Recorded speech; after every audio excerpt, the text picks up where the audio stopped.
So we're in the sewer clearing out these slimes so we don't have to deal with yucky water anymore in the sewer system. And get some extra gold. Nothing there. That dude's dead still. What's a good thing about Red Monka is that when you use Chimera Sting, she can apply the same debuff endlessly. So you can have like 3 stacks of bleeds, or like 3 cinders, or 100 arcane sickness debuffs. That's an exaggeration. The dot you can apply, I think only 3 times. The debuffs you can only do once. Come on. Alright. There we go. I was trying to get him to be in the range of this one. Nice.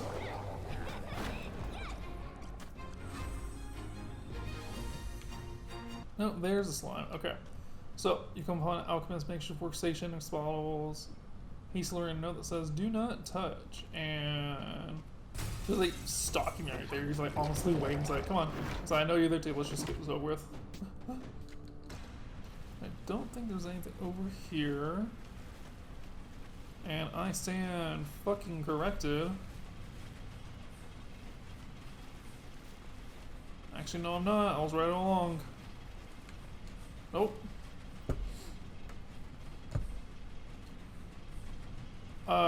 Talking mouse. Okay.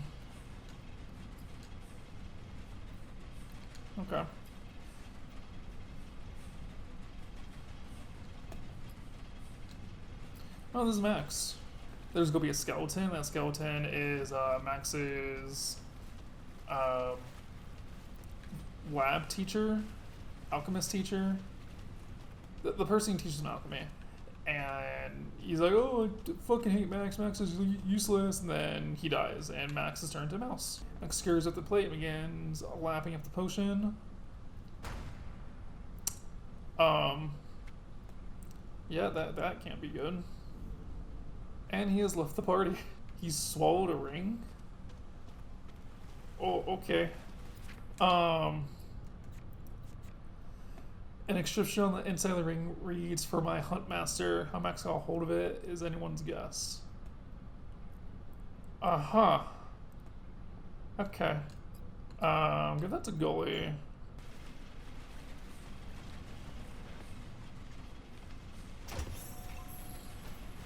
A ring of balance now. Lots of rings this early on. A ring imbued with both offensive and defensive properties. Yeah, give that to Red Monica too.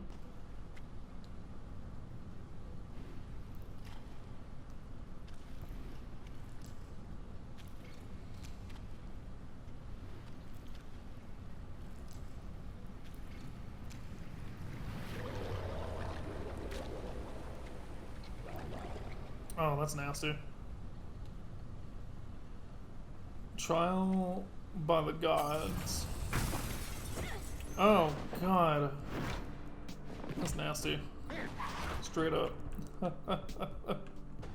We're gonna ice blast him to death.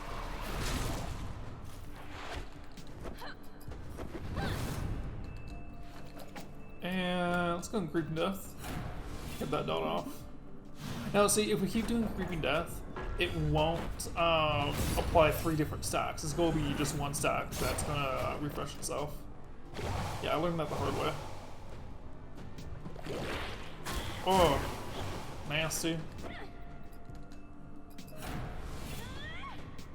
know what? I should have brought Callie along for that Purify. It's fine. I'll just Cleansing Bomb. It only costs 10, so it's no big deal.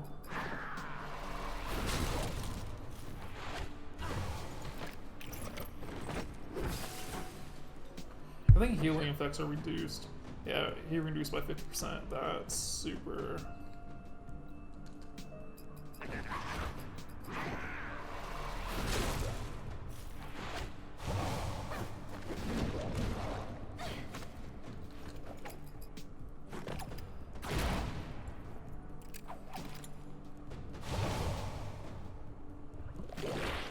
Oh, God, it's nasty.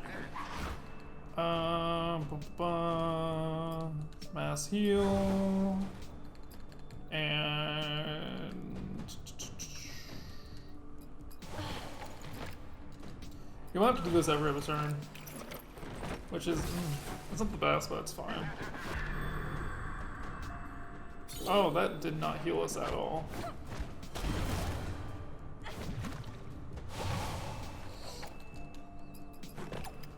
That's another second poison. Exactly what we needed. Let's go Arcane Missile, get some more damage on him.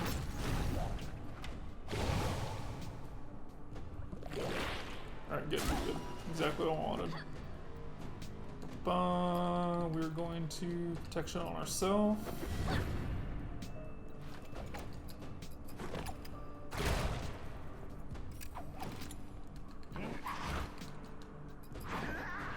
Refresh that.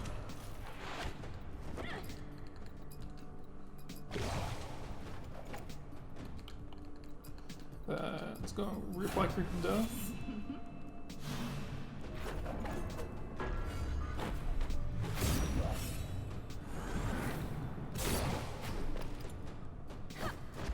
Should die in like 2 or 3 turns. I'm guessing 2 turns.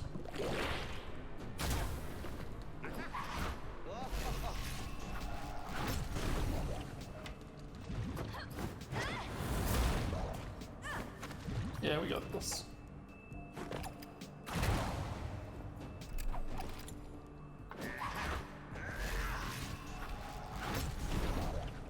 Yeah, nice. Deep in the mire, slain. Hey, another item. That's. I don't think that's. Watch the road.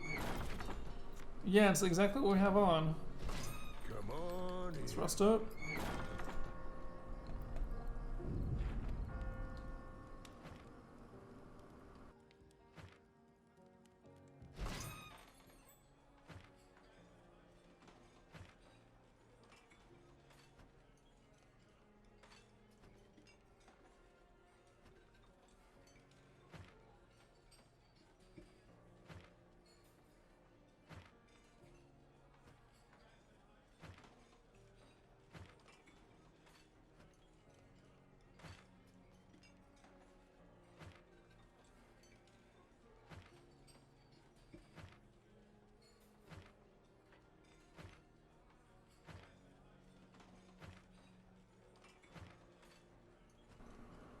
That's cute.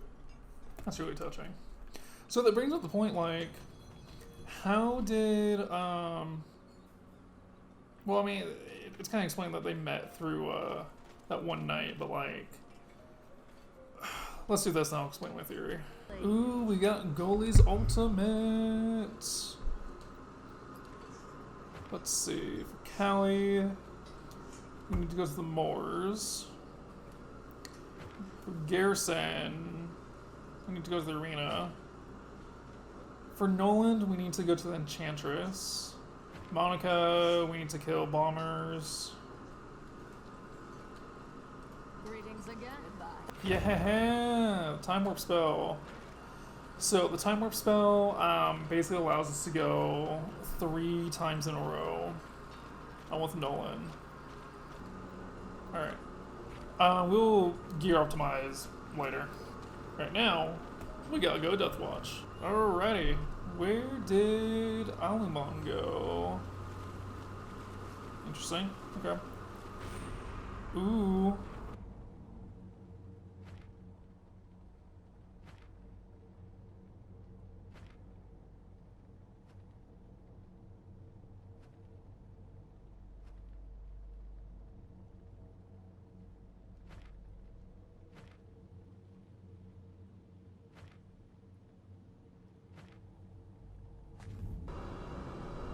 Well, there's our first look at Desha, the big bad of the game. In Kadral. Will we kill him or will we fail?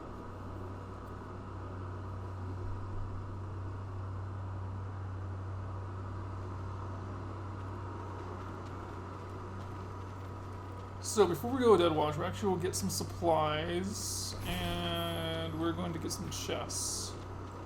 So these Rattlestones, one of their abilities is just doing that, is literally just screaming at us.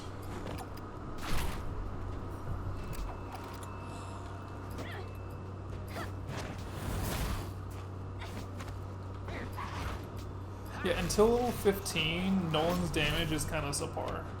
At level 15, we get a ability called, not ability, a action called Fireball, which, yes, D&D fans, it is just as powerful as it sounds. It deals a lot of damage and applies a ticking dot on them. Plus, we get a perk later on in the game that our ignite hits can crit and our ignite damage is also increased, but our initial damage is decreased, which I think is a good trade-off.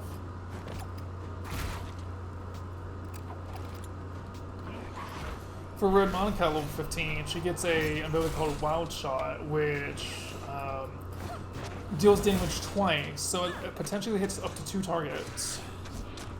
Or if it hits 1 target 2 times. And if you make her do a lot of crits, you get another perk, which every time you crit, you apply a poison to the enemy. So if you crit on 2 different enemies with Wild Shot, it deals a lot of damage. Then there's another perk. Vorpal's right effigy skull. What is that? Part of the skull used by the necromancer Vorpal to summon otherworldly creatures. It is from an ancient horned beast. That's terrifying. I'll go over that to Red Monica. Yeah. So the next dungeon, it has a lot of magic damage in it, so we want some magic defense.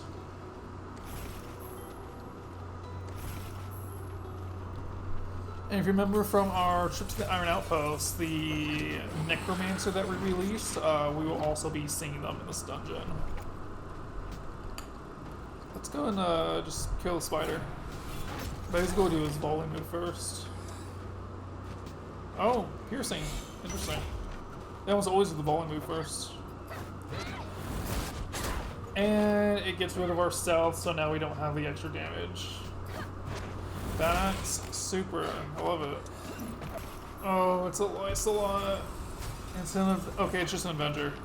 It's fine. So what the Avenger does, anytime his party member dies, he has the ability to use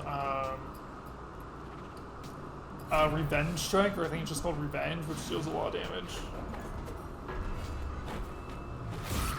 So we go Creeper Poison the Spider, so that way we don't have to worry about it, and then we're just going to attack the Lysolot. Ow. So we have a Vengeful, allows us to use Revenge Strike when LA dies. Bear Swing into Yankamare Sting. Then we're gonna heal, like big time. Men Wounds on Goalie. The spider also applied a Paralyzing Venom, so once the duration expires, we are stunned for 1 turn.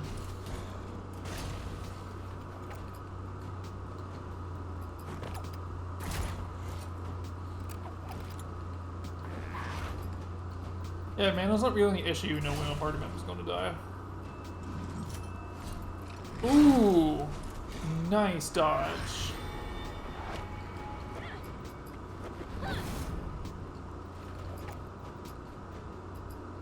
And then Ramonka also gets a really nice move later on. I think level 18, maybe 16, called Execute, which if an enemy is below 30% health, she deals an insane amount of damage. Speaking of insane, 2 dodges, let's go.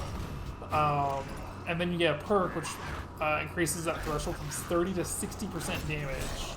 If they're below 60% HP, then it deals, I think, like 30% more damage. Plus, it hits, I think, like 8 times, and each hit can crit.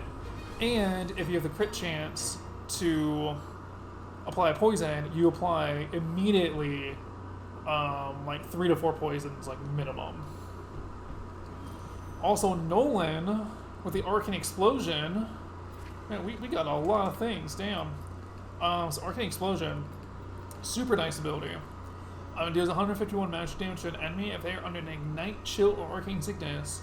both of which Red Vodka and Nolan can apply. It will deal 4 to 9 magic damage to all enemies if they're ignited, stun the target if they're chilled, or restore 15 overcharge and deal initial 6-8 magic damage if they have Arcane Sickness on it. Now there's an ability we get called Arcane Storm way later on the game, which applies all 3 of these. If you want to kill a lot of enemies really fast, you do Arcane Explosion. I'm sorry, you do Arcane Storm, then Arcane Explosion, and it hurts. Plus, the animation for it is so cool. Let's go activate this teleporter. Last time I did not, and it sucked. Over here we have the Moors. So we're in the Southlands. Let me just activate the map right now. So these are the Southlands, and this is the Moors. The Moors is actually the next area that we're going to. We can't get to it from here. We have to go all the way around over to here. Right, I'm just getting a chest.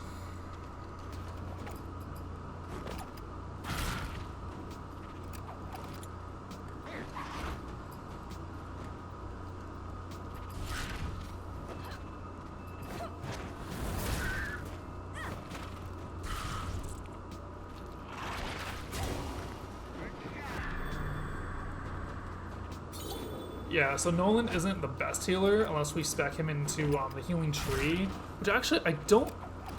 Wait, did... I'll recheck his perks just to make sure. But I'm pretty sure we spec'd him into the elemental tree, not the arcane tree. And we got Vorpal's left effigy skull now too. Part of the skull used by the Necromancer Vorpal to summon other winged creatures and from ancient horned beast. God, a lot of stamina, a lot of invade. That's really nice. Physical defense goes down, attack power goes down a lot too.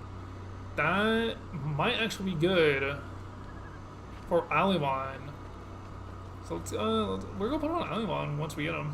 Alimon. I was certain I'd never see you again. Is that surprise or disappointment I'm picking up here?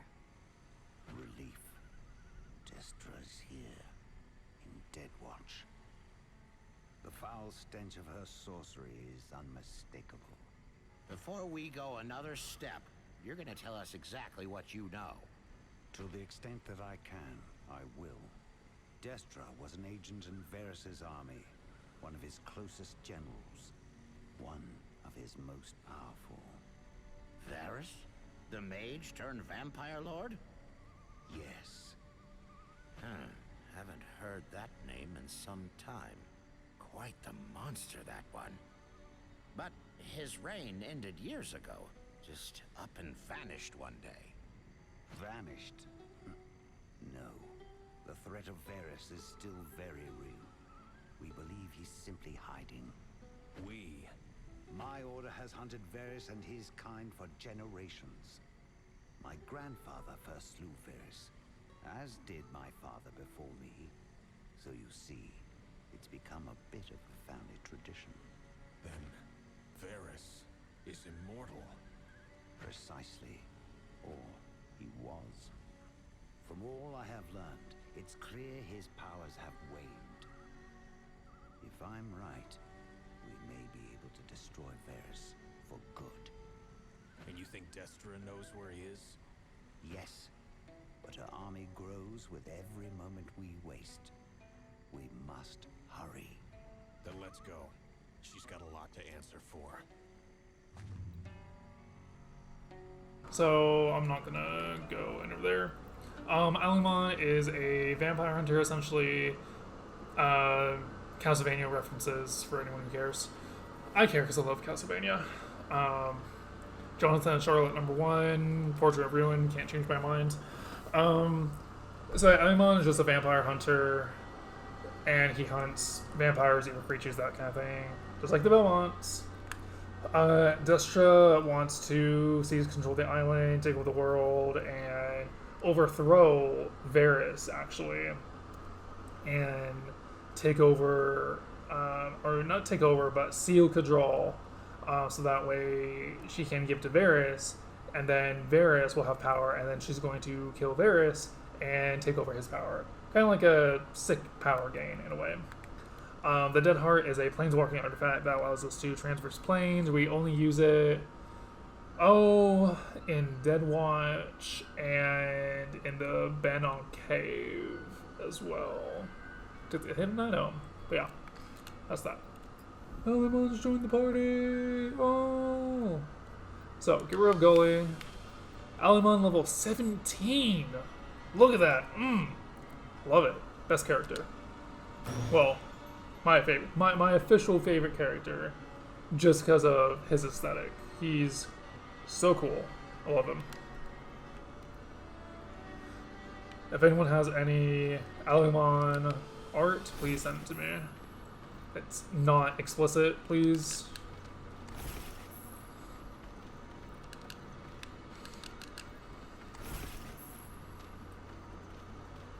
Alrighty. So before we go into Dead Watch, just like always, go over some skills. So Alemon, Shield the Order, Armor the Order, Dark Onyx Ring, Reinforced Bone Chain, Mithril Fox Figurine, all vampire-esque hunting gear. So, let's go over combat abilities first, since it's always the longest. Shadow Wall, typical no damage reduction. Reduces all damage taken by 40% until next turn. If attacked while active, Alemon's critical strike chance will increase by 5% for 1 turn. Shadow Whip is one of our main overcharge abilities. It does 125 damage and increases attack power by 20% for 1 action, generates a 10 overcharge. Grim Covenant converts 10% of Alemon's current health into 20% of his max mana. All of his abilities use a lot of mana. Soul Shard deals 229 damage, but decreases attack power for 30% for 1 action, also generate 10 overcharge. Now, if you're able to kill something in 1 turn, it really doesn't matter because you'll end the fight. So, I mean, you can just spam Soul Shard. Devastation deals 676 damage to an enemy, but also deals 62 piercing to Alemon. Vampiric Assault deals 250 and heals the most damaged ally for a moderate amount. Dark Triage heals all allies for 218. Shield of Vengeance places a damage shield on an ally that absorbs 312 while the target remains shielded. Attackers will suffer 47 magic damage. Dark Mending heals a single ally for 458. Now this is where Alemon really comes in handy. Any overhealing that he does is converted into a damage shield.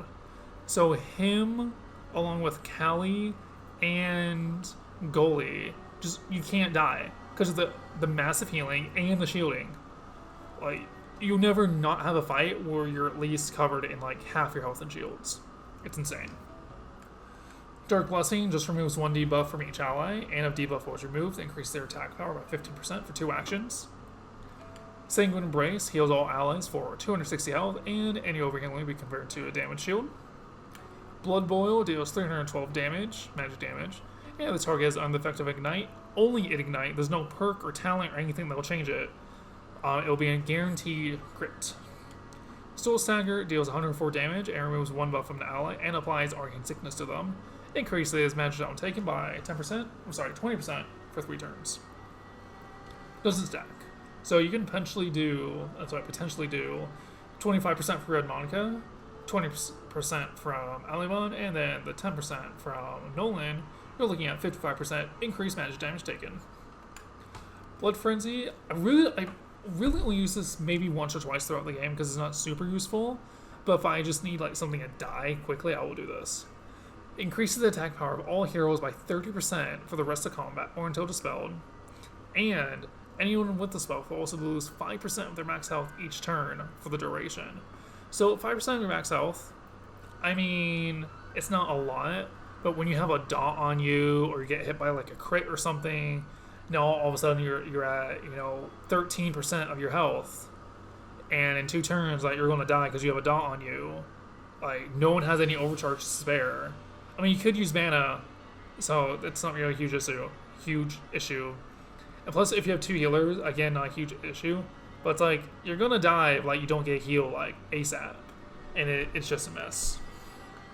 Reaper steals 208 health from each enemy, and it's used to heal each ally for 302 health each. So, if there's only 1 enemy, it deals 208 damage and 302 health. If there's 2 enemies, it's 208 health, and it goes up to 604. And then there's 3, it's 906. So for each enemy, the health increases, but for each enemy, the damage stays the same. It doesn't increase. For skills, his passive skill, I think this is actually like really good. I wasn't unsure of it my first playthrough, but after a few runs, I was like, this is pretty good. So while casting, it reduces damage taken by 20%.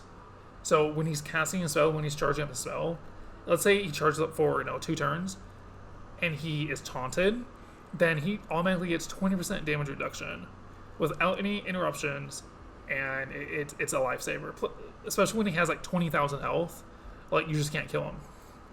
Dungeon skills are, they're good. The life drain doesn't really do that much, but Path of Darkness helps a lot more. So Life Drain shoots a slow-moving projectile that will pass through enemies, damaging them and healing the party. Not by a whole lot. I think it's only maybe 20 health or something every second the enemy's there. But since enemies tend to move while the orb is being fired, like either to the left or right or any other direction, they just get out of the way of it. It's not a lot. It really has the highest effectiveness when there's 3 enemies at once. Path of Darkness leaves a trail of darkness behind Alamon, increases movement speed, and damages and slows any target that walks to it.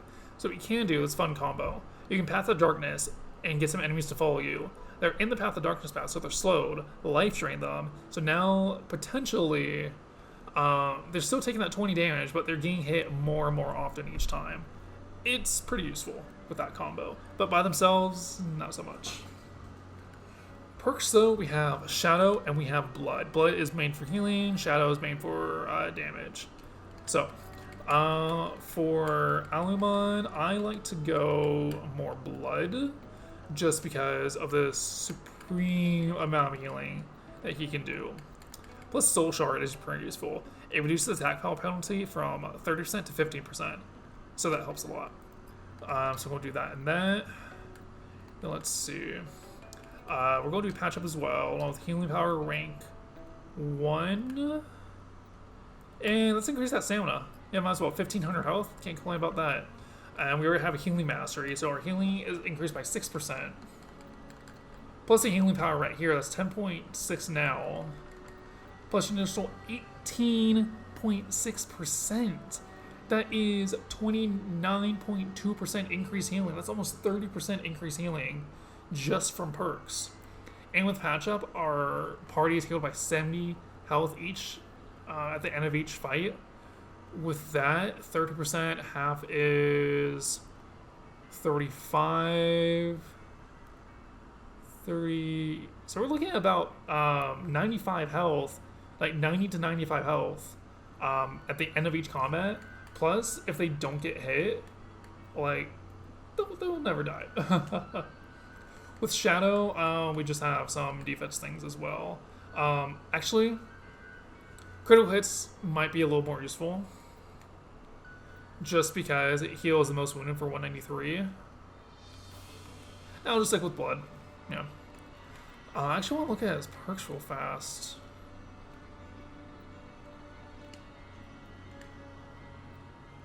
Yeah.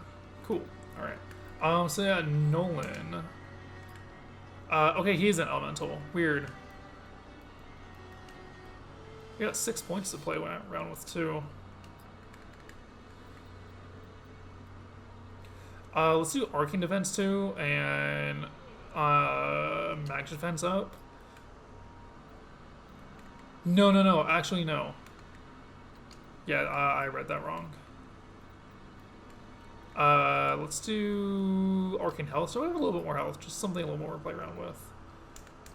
And I believe Monica has some perks we need to... Yeah, we just have 1 point. Yeah, I think that's fine. So our next episode, we'll be going to Dead Watch. We're going to be counting some spooky, scary skeletons. And some other friendly characters. So, until next time... Let me phrase that. So until then, see you guys next time.